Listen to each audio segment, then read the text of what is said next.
record this, so I'll do that now. Okay, so here we go. You have these slides in your notes section on 2020-30 notes. As I said, it's a rather long selection, and a recording will go with it as well. There they are. So you can follow along. There is a Kahoots as well, but we won't play that today, but they're available. And I see Jess has joined us. Thanks, Jess. Did you come in at 2 and find you couldn't get into the room? Yep, I did. I think you got your microphone on too, Jess, because I could hear you typing. You can speak if you wish. Hi.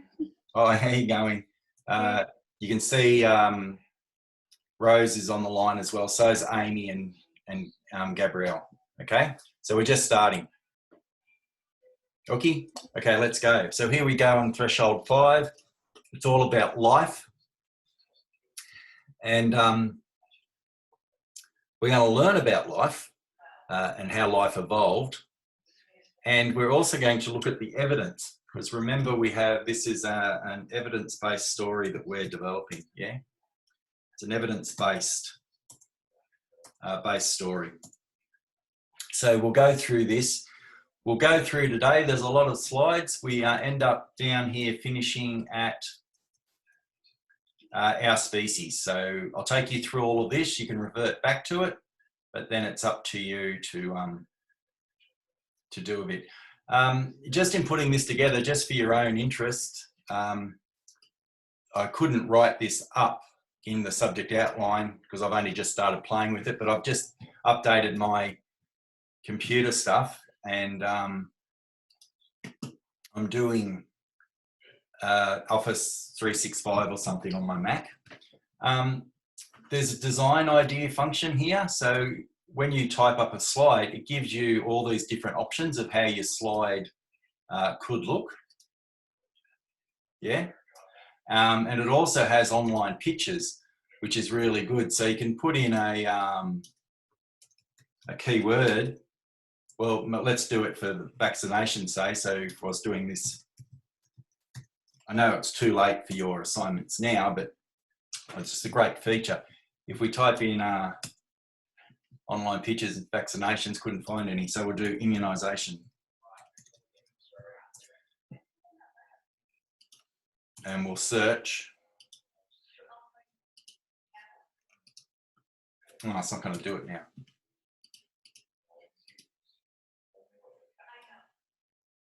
There are no pictures in there. Not quite working for me at the moment. All right. Anyway, what you can do is choose your layouts, and it changes around. And you can go to online pictures, and it'll bring up online pictures for you that you can use around your theme with the credits that you need to put in. So it's pretty cool. But anyway, let's go. Life. So we're going to look for the evidence. What is life? This is a really important definition, okay? These are the criteria I'll turn this off now because it's driving me crazy. We might even do the slideshow as a slideshow for a change. From current slide. Okay, so these are the very important conditions for life, I guess, or the things that make up life. Okay, seven things. Maintain homeostasis. We'll come back to these. It's got to be composed of cells. It's got to undergo metabolism. It's got to grow. It's got to adapt. This is driving me crazy. I just need to make the screen a little bit smaller. Okay, I'll do it like this. These are the 7 things that need to make life. Now, we discussed this a little bit last week.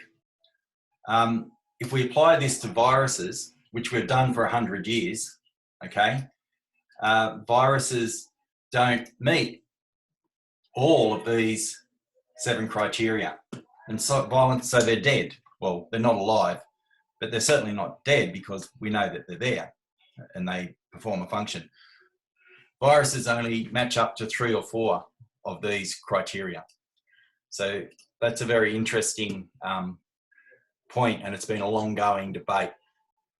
Okay, viruses are very, very simple, very ancient and very durable. But it does make this point about science being black and white. In science, we often occupy the grey areas, yeah? If something's scientifically proven, that doesn't mean it can't change. Or moreover, our understanding of it can't change. Currently we have a theory for gravity, right? That theory solves 99% of our understanding of gravity. There's still 1 or 2% of gravity that we don't fully understand yet. It's remarkable. Okay? And viruses have been something that have fascinated us for a long time. And as we know through COVID-19 and other viruses, they can have a big impact on us. So how do viruses reproduce then if they're not living? Because that's one of the things they fail to do. Like, they don't reproduce themselves. But they basically get into other cells is what they do. And there's just some dot points about how they do that.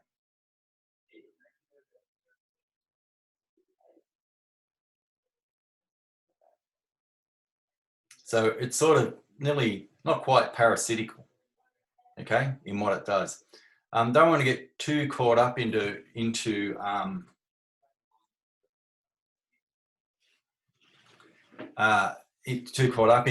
viruses, but just here we see, even when we're looking at very simple life forms, DNA comes into play here. So viruses enters a cell and disassembles the DNA of the cell and recreates it, you know, realigns the DNA. It's quite incredible. Okay, let's go. We want to get back into life. This is my Doctor Who's TARDIS. Remember, Doctor Who was a Time Lord. Gabby, Jess and Amy, do you remember Doctor Who? Or you looked at recent stuff of Doctor Who, do you recognise the TARDIS? Or am I just really dating myself with my reference? Never. I've heard of it, but never had anything to do with it. Yeah, same, yeah. You know, one of the Goodies died last week, and the Goodies was a TV show through the 70s and 80s. It was an English show. But at 6 o'clock, the Goodies would come on, and at 6:30, Doctor Who would come on. So for a lot of us, probably around your parents' age, Doctor Who and the Goodies were a big part of our lives. Anyway, Doctor Who was a Time Lord who could go back in time. So we're going back in time a little bit. Right. This is our starting point in big history, the big history of everything. You need to watch that. I added up all the time in videos, and there's probably 30 or 40 minutes of videos for you to watch with this first part of the module, okay? How did life emerge? Well, we can say with a fair bit of accuracy that about 3.8 billion years ago, our single-celled bacteria is the first life we had, first life we can identify. Single-celled bacteria. And this bacteria most likely developed in deep sea, in the deep sea. We'll get to that in a minute. But key when we look at life is the biological footprint, which is DNA, okay? We're going to learn a lot about DNA. You need to be somewhat of an expert in what DNA is and what role it forms, what role, how it's formed and what role it does.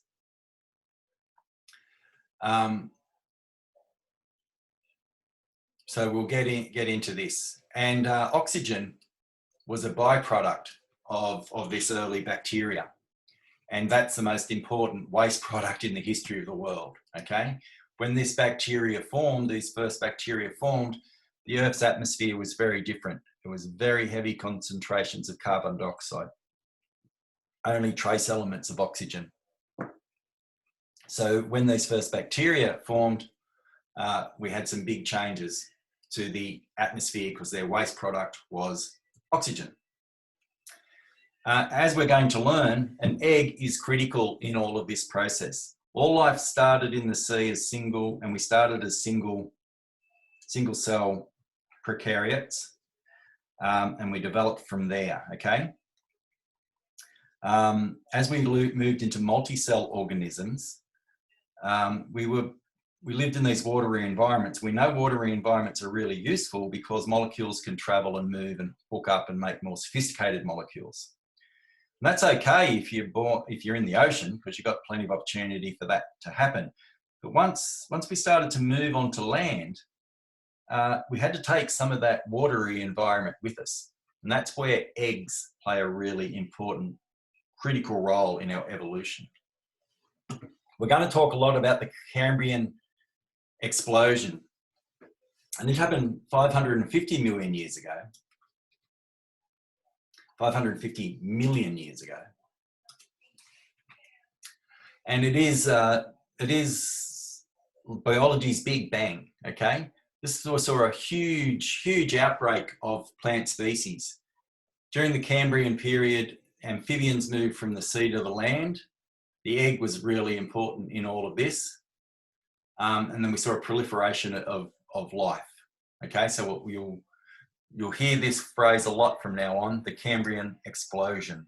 Now remember, I'm just giving you, and welcome, we've got a couple of others who've come in. Hi Tegan, hi Elise. We're just starting here on life. The PowerPoint's in 2020-30.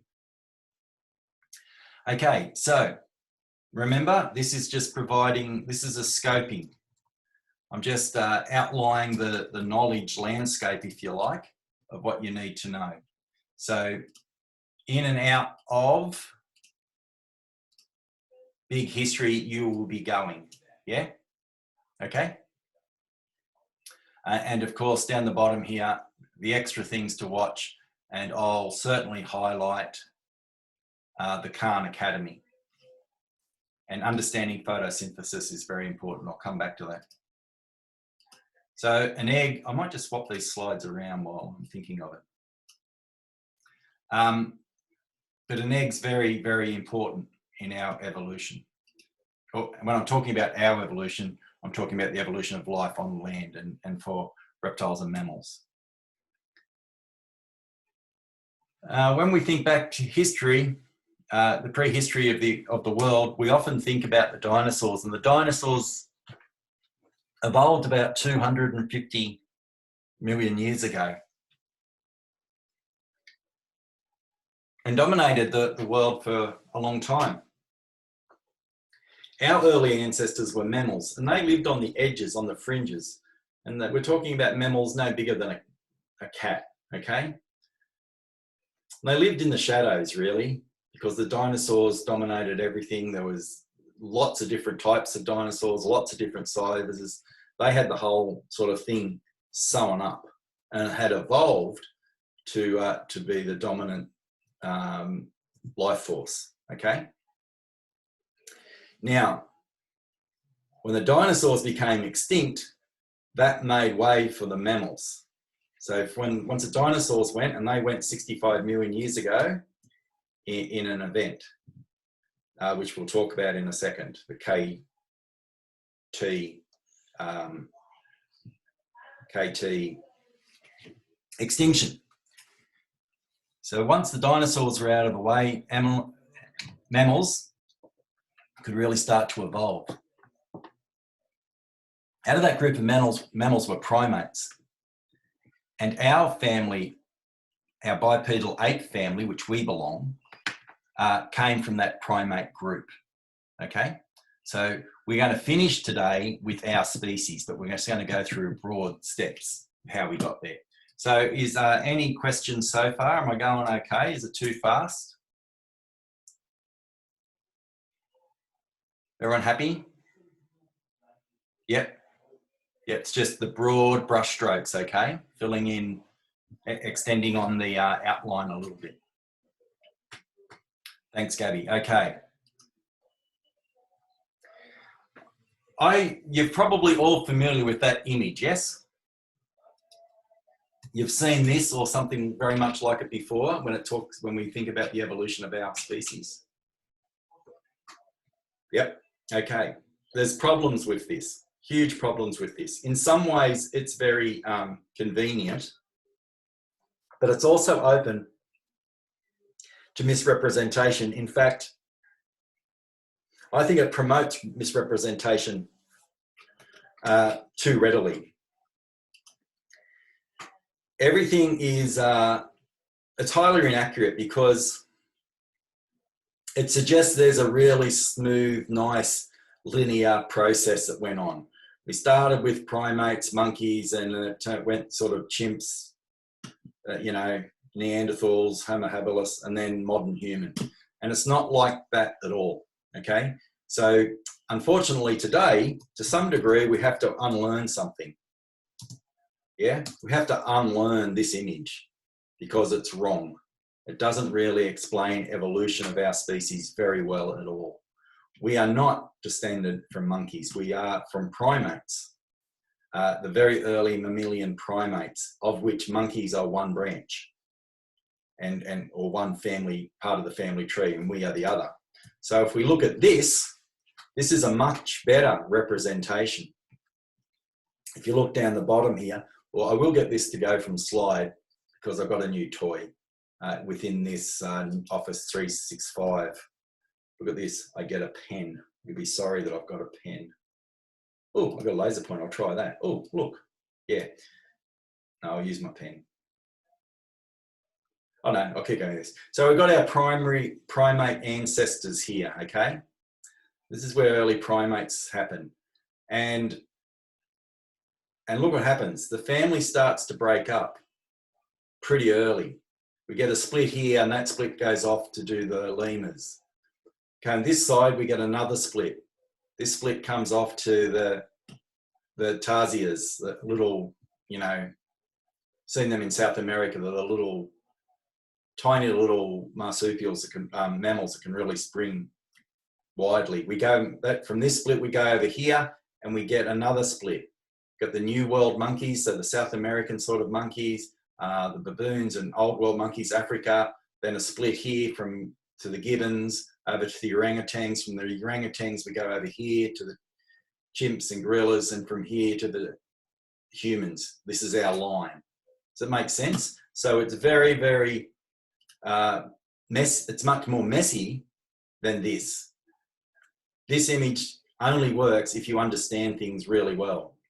This is where we get people saying all sorts of nonsense about, oh, I don't believe in evolution because we didn't evolve, or we can't believe we evolved from monkeys. And this is what this sort of picture tells us, which is, of course, highly wrong. Highly inaccurate, not highly wrong. Things going to be right or wrong, I guess. So I'll turn that off. What do you think about that? Where are you guys with your evolutionary understandings? Does that make sense? We often get this really oversimplistic view. The reality is it is much more complicated. And the same thing applies for every species, okay? In the hominoids, it doesn't stop here. It doesn't go chimps, then us. Here we have we have this split, oops.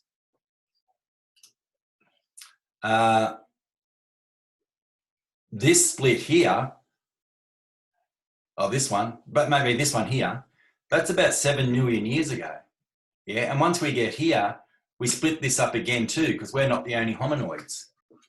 Okay, our species is only at the end of the line. We've only been around for a couple 100,000 years. There were many species of hominoid, several species of hominoid, including us, were around at the same time.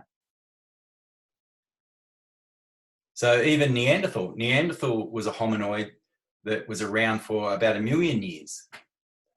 But roughly the time our species emerged, 200,000 years ago,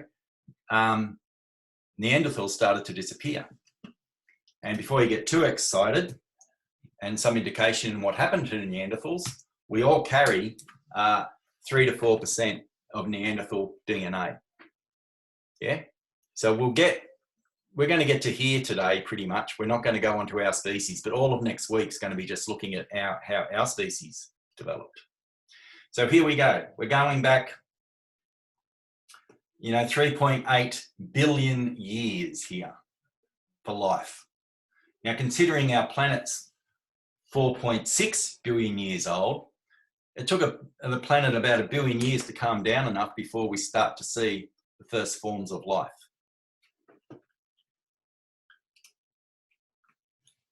Of course, throughout big history, we talk of the Goldilocks conditions. So what are the ingredients here? Well, complex chemical compounds, including RNA and DNA. DNA you've probably heard of, and we're going to explore that more. RNA you probably haven't heard of, but it's equally as important. But for now, all we have to understand is that they're complex chemical compounds. The conditions, well, we had just the right amount of energy. We had plenty of water, and we're just the right distance from the sun. And we had a mix of gases in our atmosphere that kept our planet fairly stable. And what's the new complexity? New organisms with the ability to maintain themselves, metabolism, adjust to changes, homeostasis, copy themselves, reproduction, and gain new characteristics over time, adaptation. And those 4 points, metabolism, homeostasis, and reproduction and adaptation, are key. So I'll get my red pen out now. You'll like this. Well, I like this. Get my pen. Yeah, circle these 4. We'll come back to them later, but you're really going to have to know. They provide a key understanding into this module. So if I could get my eraser. Look at that. Cool. Okay, let's go to the next one. Right, next video on the list is what is life? So if you do watch this in recording, I'd stop this recording now and go and watch the video, only for 10 minutes. In fact, with this particular format, if you are watching this on recording, I would, as you come up to a video, stop this recording, watch that video and come back. That makes a lot of sense to do that. Okay.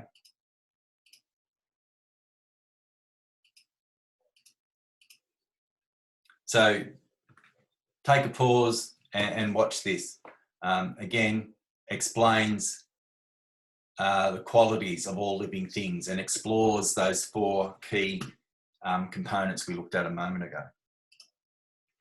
So where did life begin? Well, when we say life happened in the deep seas, this is what we're referring to. I'm sure you've seen images like this before of these deep sea blooms, yeah?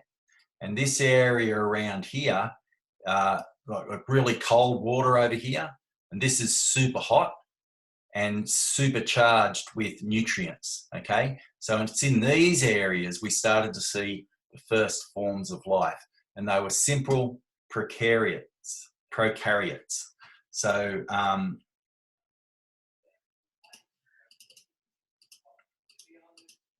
oops. Okay, so this is where we get our first forms of life. And what are the prokaryotes? Well, they are tiny single-celled organisms, okay? Tiny single-celled organisms. Just for future reference too, from getting, you can see my images, how I've put some credit in. That's what we do to credit a work that's not our own when it's in an image. It doesn't take much. Okay, so let's have a close look at these prokaryotes. They're unicellular, meaning one cell. It lacks a membrane-bound nucleus, which is very interesting. Okay, it lacks a membrane-bound nucleus, and this will make sense in a minute when we look at eukaryotes. I just want to go here for a sec. I've done something Not quite right with this one. I just want to move this down here. There we go. Okay. So prokaryotes, common prokaryotes are bacteria. So when we're talking about prokaryotes, you need to think bacteria. Yeah. Now, there was a massive die-off of prokaryotes, and we call it the oxygen holocaust. And it was about 2.5 billion years ago. Okay. But what survived? Some bacteria survived. In fact, we're going to look at 5 major extinction events apart from the Holocaust. And through all of them, bacteria survive. It certainly is the great stayer. So what happened in the oxygen holocaust? Well,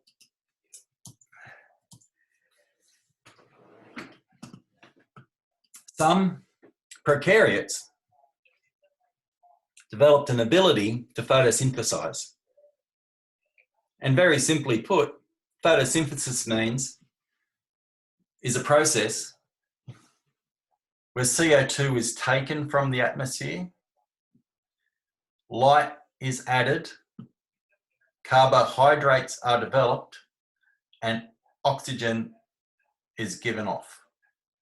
Well, HO2 comes in, CO2 comes in, photosynthesis occurs, sugars and carbohydrates are manufactured, carbons are held, and O2 is released. So the carbon went in, but the carbon stays and the oxygen goes, okay? So this was the Earth at this time was a very carbon-rich environment, carbon-rich, or CO2, carbon dioxide-rich atmosphere. So to develop the ability to develop chlorophyll and to photosynthesize was very important because there was an abundance of energy, yeah?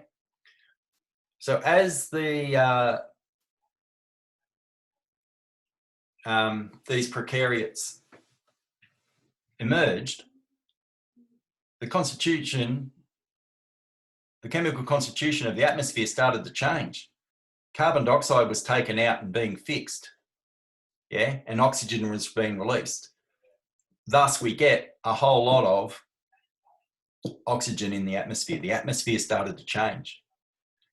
It became oxygen intensive, and that caused a lot of problems for most of the other prokaryotes. Now, when we're talking about a cyanobacteria, and this is where the first cyanobacteria were the first ones that started photosynthesizing, a relative or a type of cyanobacteria we have today is blue-green algae. I'm sure you've heard of blue-green algae, especially over the summer because of our way we pollute rivers with phosphates in particular. You've heard of blue-green algae? Yeses and nos? In the chat room? Yep. Always reasons it does. Okay, well, it's a cyanobacteria. It's closely related to those original cyanobacteria that caused the oxygen holocaust. Of course, it did cause a holocaust, but our oxygen levels calmed down sometime later. Yeah. But these are the first microbes to produce oxygen by photosynthesis, and it resulted in the oxygen holocaust. Sometimes the oxygen holocaust gets referred to as the Great Oxidation Event or the Great Oxygenation Event or the Oxygen Catastrophe or the Oxygen Crisis or the Oxygen Holocaust or the Oxygen Revolution, okay? And it often gets pinned to 2.4 billion years ago or 2.4 GA, and this might be a new term for you. It's just an abbreviation from Latin. GA meaning giga annum, like a gigabyte, yeah? And so a giga annum is billion years. So instead of saying 2.4 billion years, we can go 2.4 GA. So sometimes that's a bit easier. MA is a mega or a million years, yeah, and a KA is kilo annum, which is 1,000 years. So I just wanted to introduce some different terminology. It's sort of like when we looked at Celsius and Kelvin. Well, no, not so much. That was a different measure. When we were talking about space, we talked about light years. Then we also, I think, one of the videos mentions parsecs, and a parsec is 1,000 light years. So just keep an eye out for that. It's usually used in the billions of years. Sometimes we use BYA. Sometimes you might see BYA, which is billions of years ago. Sometimes you might see MYA, which is millions of years ago. Or sometimes you see GA, which is giga annum. And sometimes you see MA, which is mega annum. And sometimes you see KA, which is kilo annum. Does that make sense? Different ways of saying the same thing. Yep. Okay.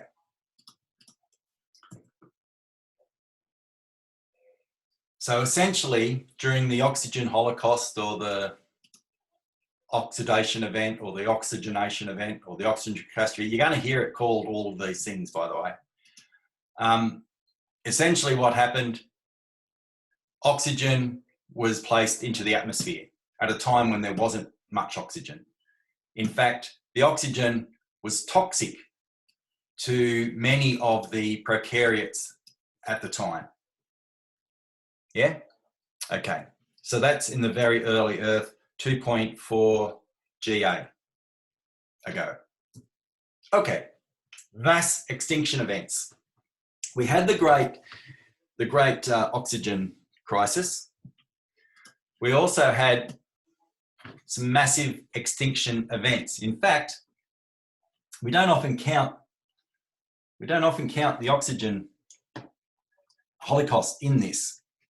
When we talk about the great extinction events, we're usually talking about the events that really damaged life on Earth.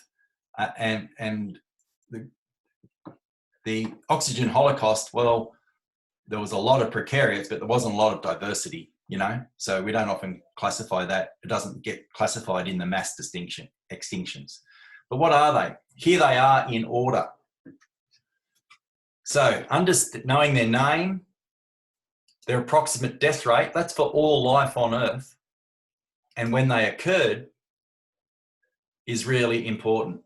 So let's just go back. You'll remember that the oxygen event happened 2.4 billion years ago, okay?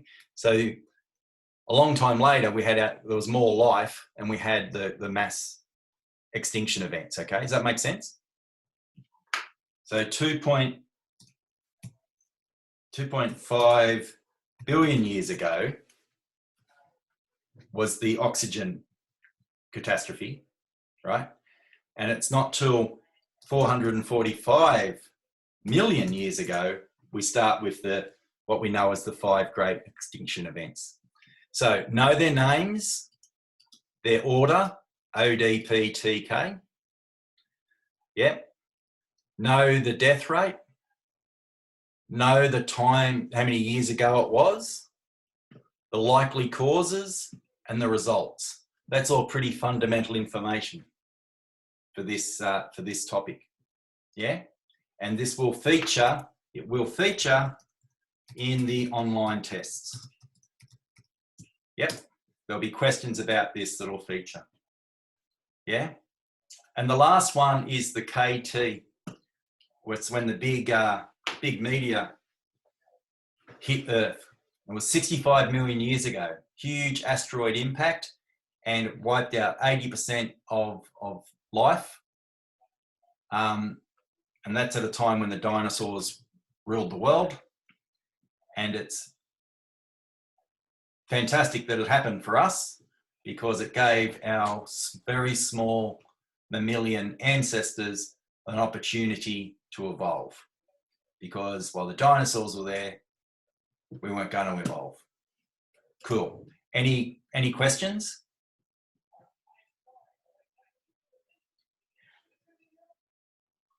I imagine you've heard some of this before, but now we're sort of start locking it in and getting it in a bit of order in our heads. So I'm just pausing to see if there is a question. Just type in no if you haven't got any, because I can't see your faces. Oh, by the way, I'll just show you my new, if you're looking at your screen now, just start my camera up. Do you like my virtual background here? I don't know if you've seen Tiger King. I don't know if I should recommend it. It's absolutely trash. It's some of the worst TV you've ever seen in your life. It's one of those crazy ones that get you hooked in. Yeah, Carol Baskin. You watch it, you watch the first episode and you're 20 minutes in and you're going, what the hell's this? But by the 25th minute, you're going, oh, I've got to watch the next one. Yeah, it's pretty trashy. Anyway, you don't need to see me. Right. Okay, so get this nailed down. I don't think I need that slide anymore. But the Holocaust gave us that really rich CO2 changed that carbon dioxide atmosphere into an oxygen heavy atmosphere, which was subsequently good for us. Okay, there's a rundown of it, of the oxygen Holocaust. You will be asked questions about this, and you have to, questions will be around why is it significant? Well, one of the main reasons it was significant was it significantly changed the chemical makeup of our atmosphere. It took out and locked up a whole lot of carbon dioxide and carbon and released a whole lot of oxygen. Yeah, make sense? Okay. Right, so eukaryotes.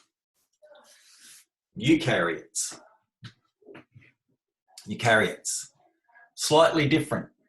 They can still be single-celled or multi-celled. And we started to see the first eukaryotes somewhere between 1.6 and 2 billion years ago, right? So a lot of the life we're looking at is in the millions of years, life in forms that we recognize, but early life, we have to understand, was billions of years ago. They can be slightly bigger and single or multi-celled.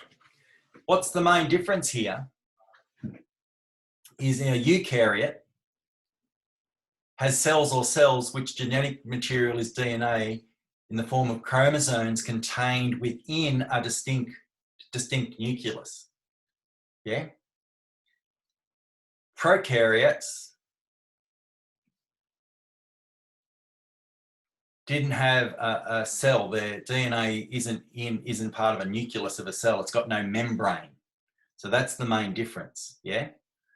So eukaryotes are all other living things other than prokaryotes. So we're a living thing and we're not a eukaryote. We're not a prokaryote, so we have to be a eukaryote. Does that make sense? Right? Prokaryote, no membrane around DNA. Eukaryotes have a membrane contained within a distinct nucleus. Yeah? Subtle but important difference. So let's get back now to the 4 main things of life. This is really critical. You've got to get these things down. I'll see if my picture thing's working again. Just move this. Design ideas, online pictures. Here we go. So if I type in, for example, no, I won't. We haven't got time for that. Okay, sorry. Right, what are the qualities of living things? Metabolism. There's the definition for metabolism. Whoa.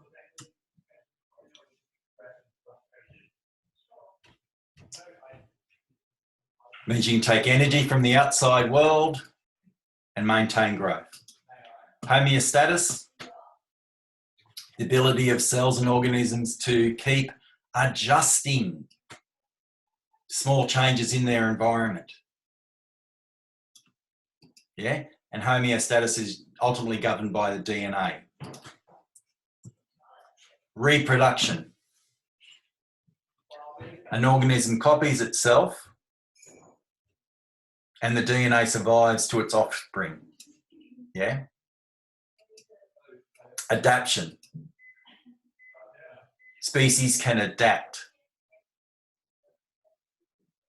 Sometimes this adaptation is made through mistakes in DNA replicating. We're going to talk about that in a minute. If there's a mistake in the DNA and it benefits a species, it stays with the species. If there's a mistake in the DNA that doesn't benefit the species or inhibits the species' ability to survive, that trait is often, is wiped out. Yeah, this is what we'll be referring to as natural selection. Okay, with me on that? Know these 4 terms and what they mean. Questions? You can use your microphone or you can use the chat room, and yeses and nos will be fine, or ask a specific question. All good? All quiet? Thanks, Jess. Yes, following. So does that mean yes, you're following along, Tegan? Or there's a question following? I think that's me just being silly. Yeah. Okay, let's go.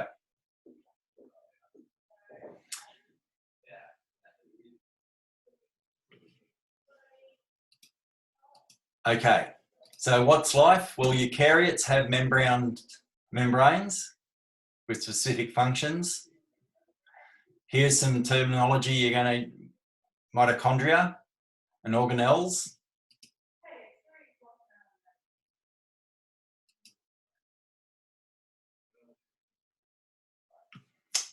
Plants can't move around, yeah? So they can't escape unfavourable positions.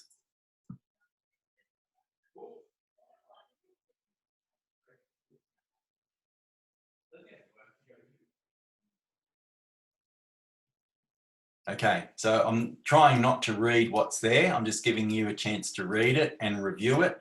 And that should be making sense as you revisit aspects of big history.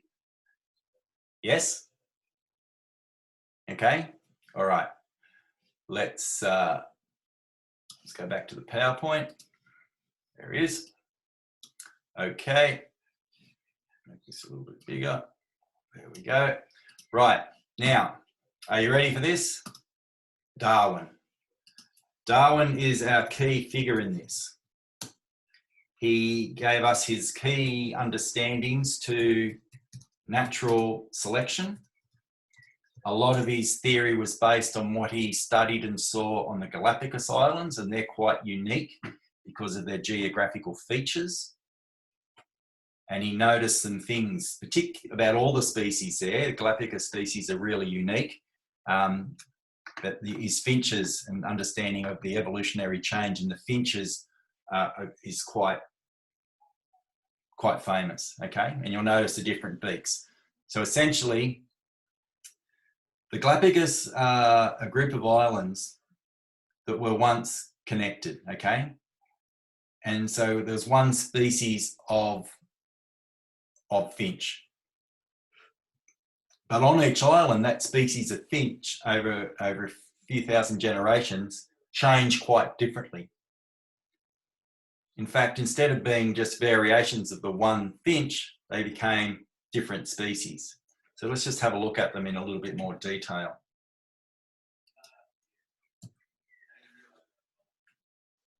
Some finches found themselves on an island where there were buds and fruit. So they evolved to have a beak like this. You could see that if you've got a big, strong beak, the stronger the beak, the more sort of evolutionary errors that led to a stronger beak got support and would continue on in a species. Whereas the finches that made their life main source of food was insects, they evolved to have a very sharp, narrow beak. The ones that dug out grubs out of trees and out of the grass had a sort of stronger, overhanging beak they could use as a bit of a spear. Does that make sense? Have you heard of Darwin's finches before?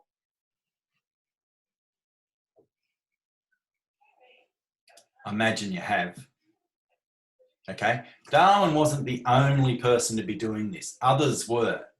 And there's some conjecture over his work and the work of others, but he's certainly the most famous. And his book, most famous book relating to this, was The Origin of Species. Yeah, The Origin of Species. Pretty short read, actually. It's pretty good. Kim, our colleague in Bathurst, who's one of the staff,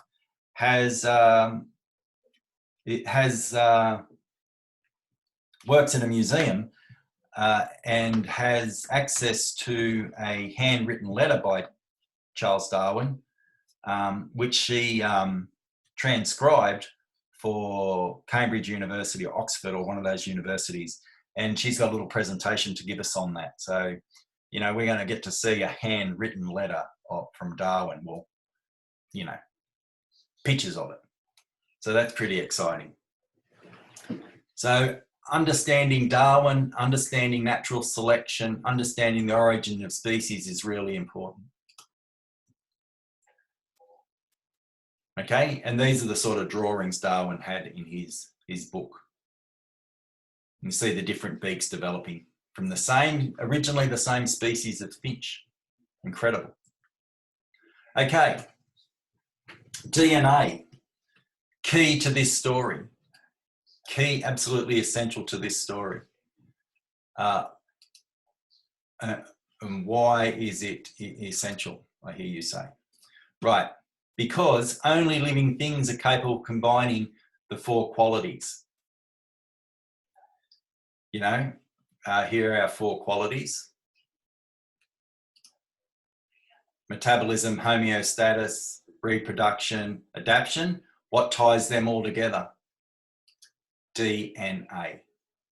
So how does it work?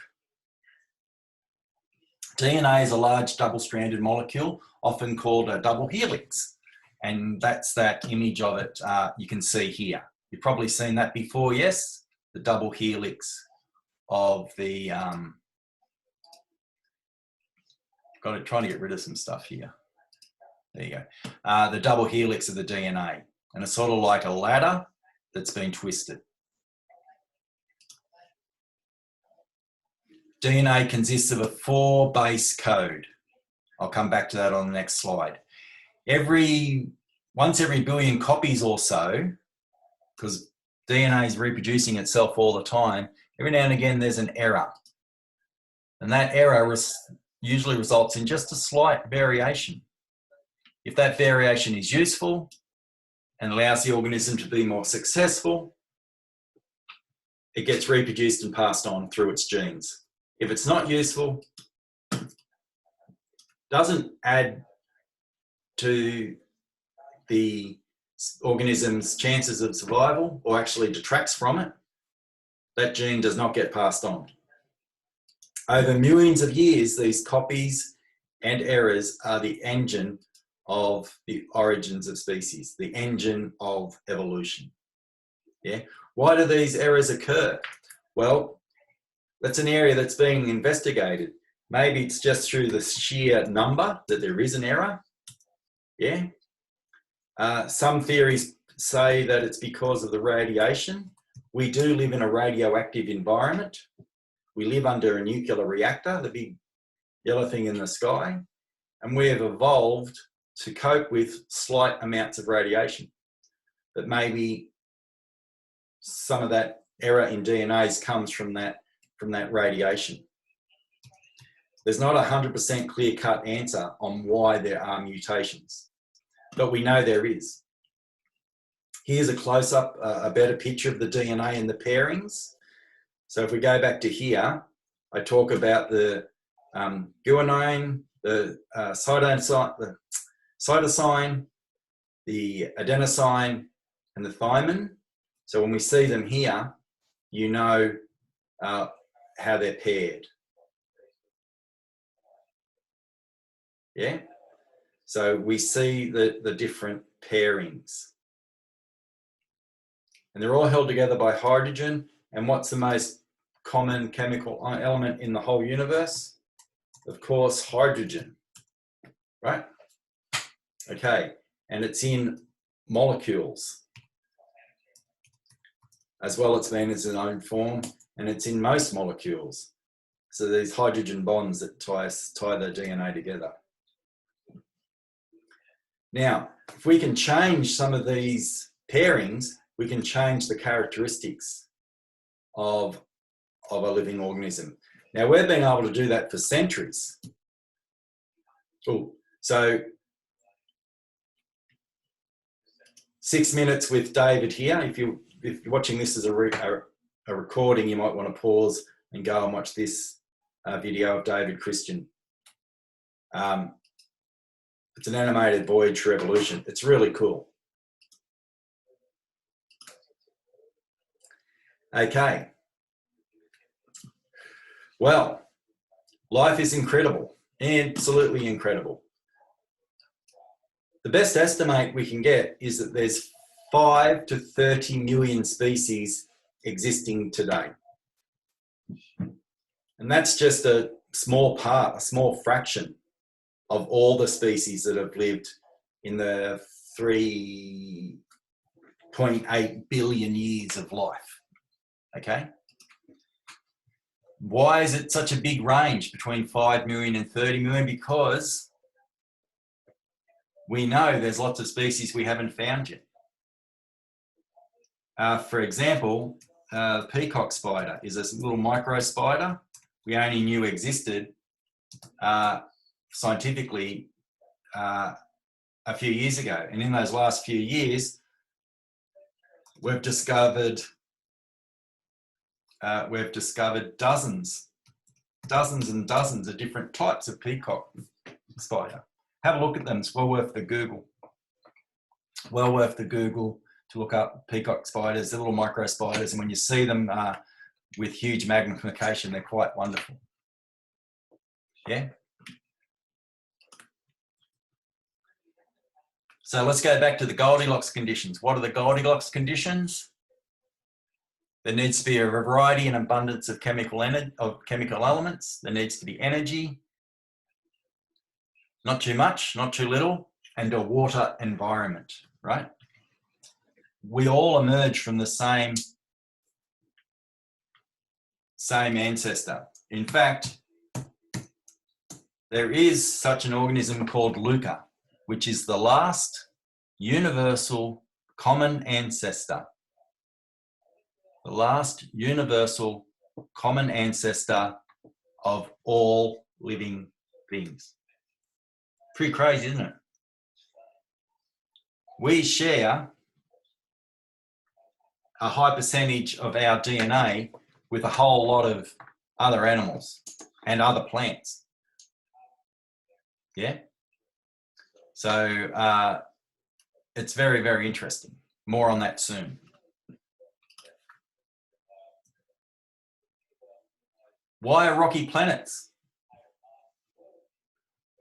ideal locations for life? Well, we know about rocky planets. They're diverse chemical elements, they have access to energy, and they have sources of water. Yeah? The Goldilocks conditions. So when astronomers are looking for life on exoplanets, on planets like Earth, they're looking on rocky planets, and they're looking on rocky planets that have energy, not too much, not too little, and they're looking for rocky planets that have or had water. And when they're looking at life, they're not looking at a green Martian, they're looking for simple, if they find water, then they'll look for simple prokaryote types, single cell bacteria. Yeah, it won't be anything like ET.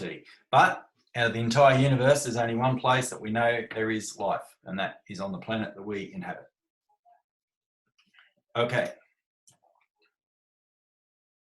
Another pause. How do Earth and life interact? This is really important because Earth has shaped life on Earth. The actual physical Earth has also shaped life on Earth. Particularly, we live in the biosphere. So if you think about the Earth, most life is contained in a few thousand meters. We've got the land, a few thousand meters below the water, and a few thousand meters above the land is that thin band we call the biosphere. And the biosphere can be broken up into the atmosphere, the ecosphere, the hydrosphere, and the lithosphere. And the lithosphere is underground, okay? So you can see how that combines to make the biosphere.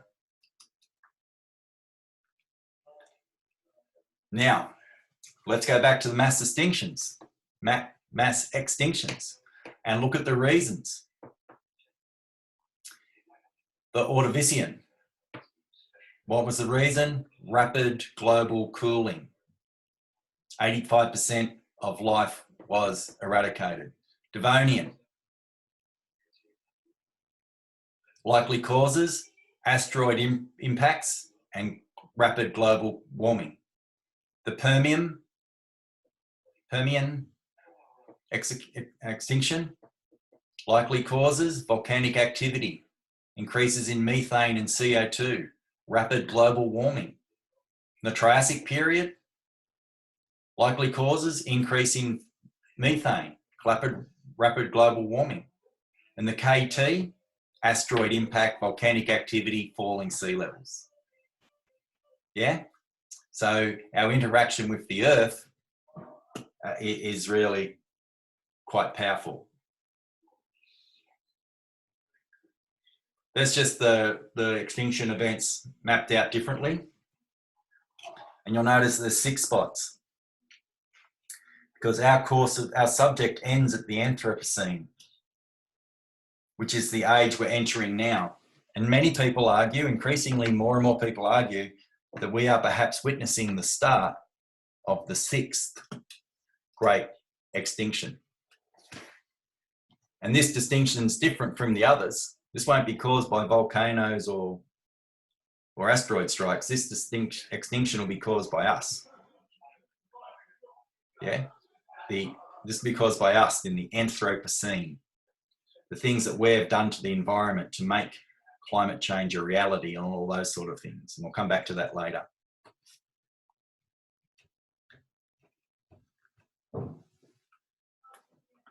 But if you think about the Anthropocene as a geological time unit, it has been officially declared that, and geologists decide when that happens. And they've recently decided that we are in it. In 500 years, they'll look back and go, well, when did the Anthropocene start? And they'll put it down to the start of the Industrial Revolution. Okay, so what have we done more increasingly in the last 12,000 years and increasingly up to the last couple hundred years? Well, land use, loss of biodiversity, fresh water use. We've interfered with the phosphorus cycle. We've added to the nitrogen cycle. We've depleted the ozone, although we've repaired the ozone quite a lot with an international effort. The ozone is part of the atmosphere, the upper atmosphere. And we had a thinning. So when we think of a hole, we think of a hole in a balloon, it goes pop. It's not that kind of hole. It was more a thinning, think more of a pothole of the ozone layer. And that was mostly produced through chlorofluorocarbons. CFCs. And they were a gas that we used in refrigeration. And 15 years ago, we had an international campaign to reduce CFCs.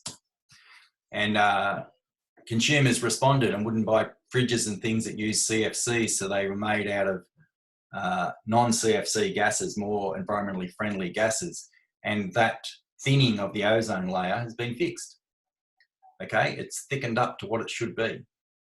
So the pothole has been filled, so to speak, for now.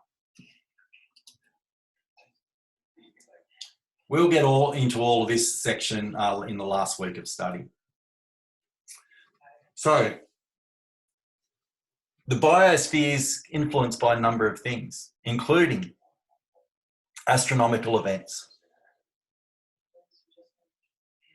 the relationship between the Earth and the Sun, energy and the orbit. We do have a wobble. When the moon was formed and when Theia hit us, hit Earth in its early life and put us on a spin, we don't spin perfectly. We're on a little bit of a wobble. And the moon helps straighten out that wobble, doesn't let that wobble get out of control. And the moon affects the tides, as does the spin of the Earth and the Sun. Asteroids. Asteroids can be very destructive. Ask the dinosaurs. Look at the moon. And we've had other asteroid hits that have been quite destructive, not mass events, that have really shaped the land and influenced the life on Earth. Geological processes, well, we just touched on this last week. The biosphere is influenced by tectonic plate movements.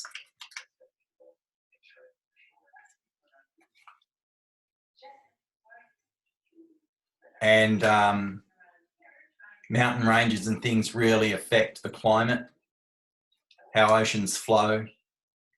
Yeah. And you can see the lithosphere, that's part of the biosphere.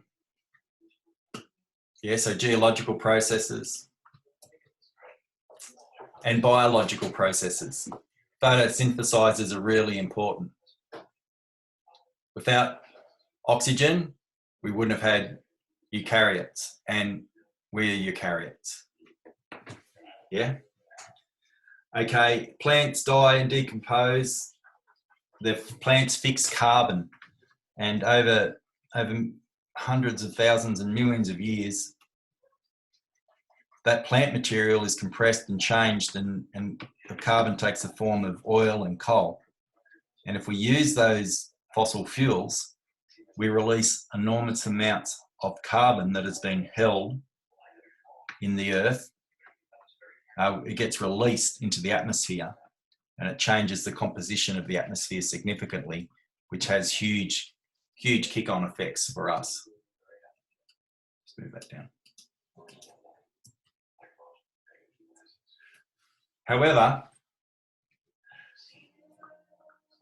life continues through the oxygen holocaust, through 5 major extinction events. Life perseveres. Life finds a way. So it's really very interesting. So there's a lot in this module, and understanding natural selection is a key part of this in life.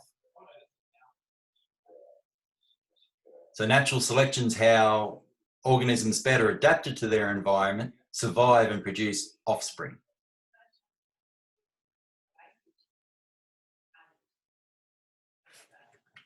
So I'll just move this credit, it's in the wrong spot.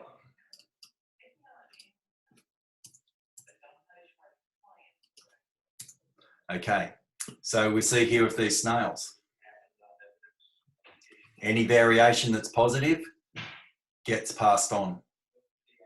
Yeah.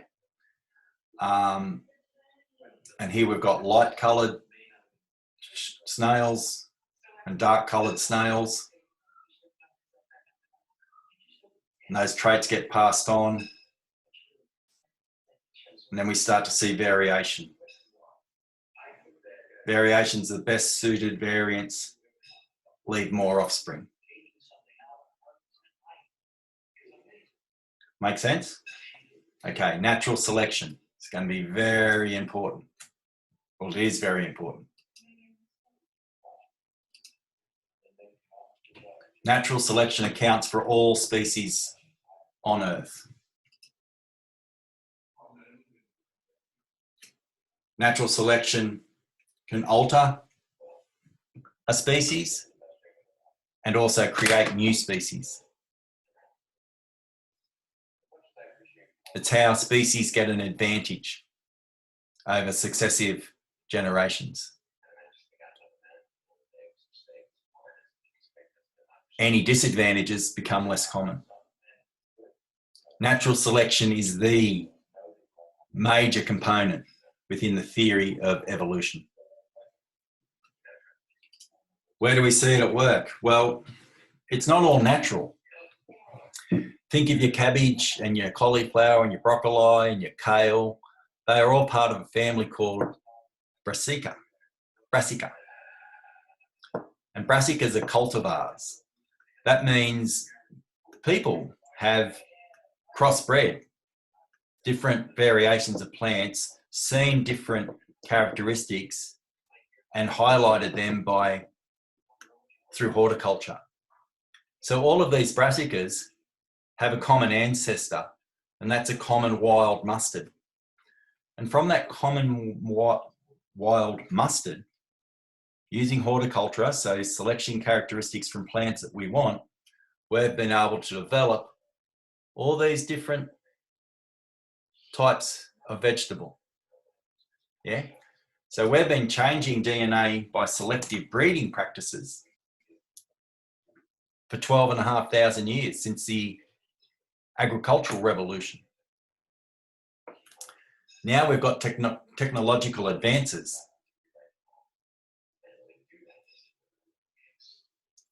We can do that much more quickly. Now we can directly modify DNA. You know, you've heard of GMF, genetically modified foods.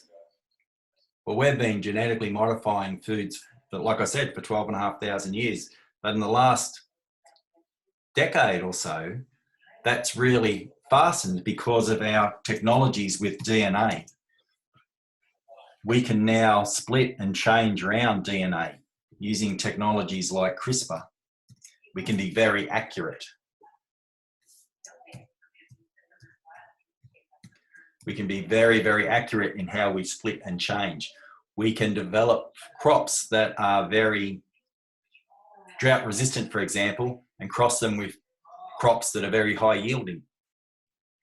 We can do a lot of things. We can develop crops that aren't susceptible to some diseases. We can do the same things with people. I'm sure you've heard the phrases around design a baby, where we can identify particular traits. Some of them might be illnesses, some of them might be hair colour. And we can manipulate the DNA within cells and change the outcome. Now, again, we've been doing that naturally for millions of years. Well, for our species, hundreds of thousands of years. But now we can start to do it in labs. And people are not sure of the outcome about this. Yeah, so that's why it's a highly contentious area. Science has moved faster than our ethics and our morality can deal with. So that's why those areas around genetically modified crops, for example, are highly contentious. Because we haven't got all the information we need, and certainly ethics, law, and morals follows science. So you've heard of genetically modified foods before? Whoops. Genetically modified foods? Yes, no's? Yep. Okay. So that's the basis of it. We've been genetically modifying foods for a very long time. a la brassica. But in recent times, we can get into the lab and chemically alter DNA. So brave new world stuff. Okay, how do we know about all of this? Well, we've got fossil records. Yep, and Darwin produced a theory. He never said, I've got a theory of evolution. That was given to it later. He just said, I'll tell you about natural selection. And all the things he said about natural selection have been gathering evidence. For over 200 years, we've been gathering evidence, and all the evidence gathered supports that theory. So when people say, oh, evolution's only a theory, well, you know, my response, don't you? I tell them that gravity's also a theory. Gravity's a theory too. And I hold a bucket of water over their head, or a cup of water over their head, and say, I'm going to tip this water on your head. What's going to happen? And of course, they don't want me to do it, because the theory says the water particles will be pulled at equal force towards the ground, and they'll on their head first. But I do remind them that gravity is just a theory. You know what I mean? Okay, a theory in science is very different to a theory in the secular world. It's a really good one. You get a good especially with people who are really anti-evolutionary, and they keep coming back to it's just a theory. But it's a theory that's been around for 250 years, and every bit of evidence we gather since that time supports the theory. Opening up understandings of DNA has been fantastic. We share 97% of our DNA with chimpanzees and bonobos. Bonobos are another type of chimp. I'll talk about them another time. And fieldwork reveals real studies. The Galapagos Islands, where Darwin observed the finches, for example. Yeah? But you just have to remind yourself that when we think of our evolution of our species, it wasn't that simple. It can't be that simple. Yeah? It's much more complicated, with lots of twists and turns on the way. Yeah? So we didn't evolve from chimps, we didn't evolve from apes or orangutans or monkeys, right? But if we go back far enough, and in this case about 7 million years, we find a common ancestor. And if we do this with all living things, we get down to Luca, the last universal common ancestor, which is pretty amazing stuff. Okay. Lots and lots to do there. Let's start pulling this together a little bit.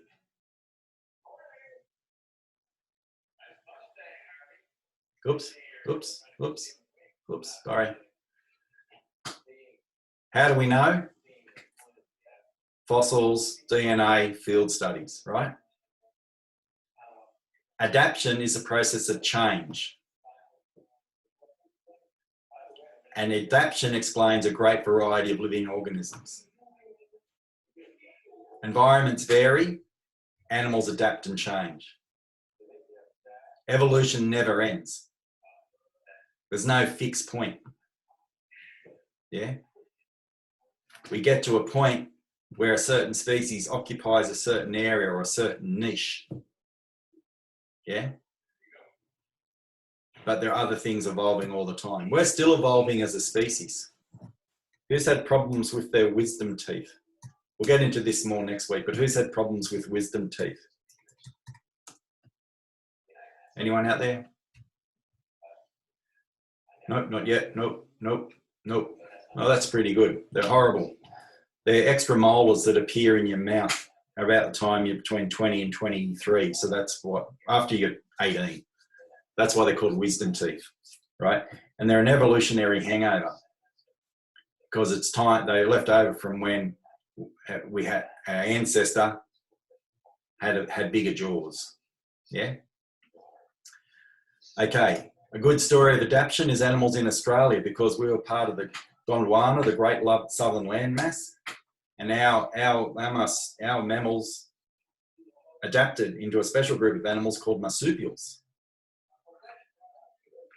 So people in the old world, Europe, when they first came to Australia and saw the adaptations that had happened only here, they were quite amazed. Marsupials developed a pouch. They give birth to live young. The live young crawl their way into the pouch, attach themselves to a teat and stay there for several months. Then they're carried around by the parent for some time. Incredible adaptations.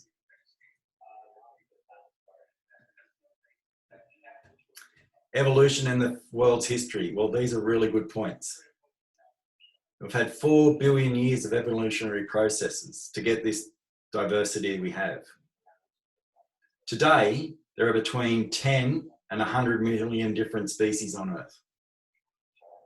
That's just incredible. All the species that are around today are only a tiny part of what have been around. There's been hundreds of millions of different species. We had for more than 3 billion years, life consisted of prokaryotes, right? Single-celled organisms, 300 billion years. Yeah? But then cells changed and got the ability to secure energy through photosynthesis. And then eukaryotes were bigger single cells and their DNA was protected by a membrane in a nucleus. Then we started to see the first non-microscopic organisms on Earth. So this 3 billion years, single-celled microscopic organisms. As life evolved, so did the Earth. So life has changed as well. Near the end, folks, you've done, whoops. So, more pulling it together.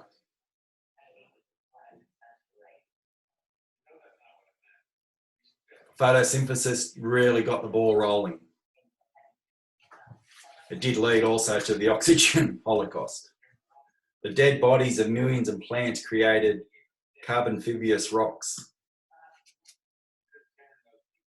At the same time, tectonic plates were reshaping the Earth's surface. Violent events like meteor impacts and volcanic eruptions happened. The biosphere and the Earth evolved together to make this complex interlinked system. Within this constantly changing system, each species has its own history. The history of a species is shaped by the fluctuations in its numbers, which are related in turn to the environment. Understanding this process is really critical in understanding life and how it evolved. Darwin's theory of evolution, natural selection, is really important about this. Take the giraffe. The giraffe is a type of antelope. And you can see that in a contested feeding area, antelopes with longer necks got some advantage over other antelopes for browsing. At the same time, this longer neck became a powerful weapon. And I'd encourage you to look at some David Attenborough type of docos on giraffes and see how the males fight for dominance. Their heads are really solid, great, very thick skulls. They swing that head as a weapon when fighting with other males to show dominance. It can be lethal. Yeah, the taller the neck, the more lethal you blow. Get what happens? So the dominant males are the ones with the longer necks. So it's not always one thing. DNA is critical to this story. And understanding natural selection and how species change is absolutely fundamental to this part of the story.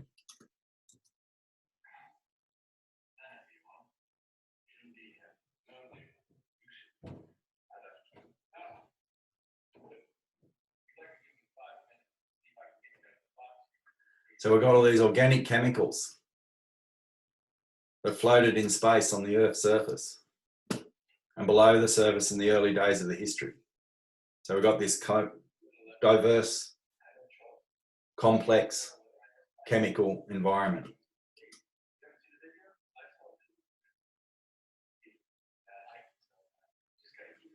The billions of generations of prokaryotes get more stable and more complex organics appear, again through natural selection.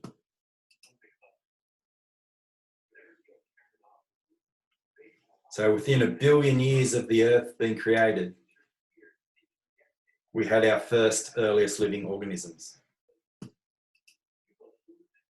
These organisms were the ancestors of all modern life. I'll go back to Luca. Everything, every living thing on this planet is connected some way.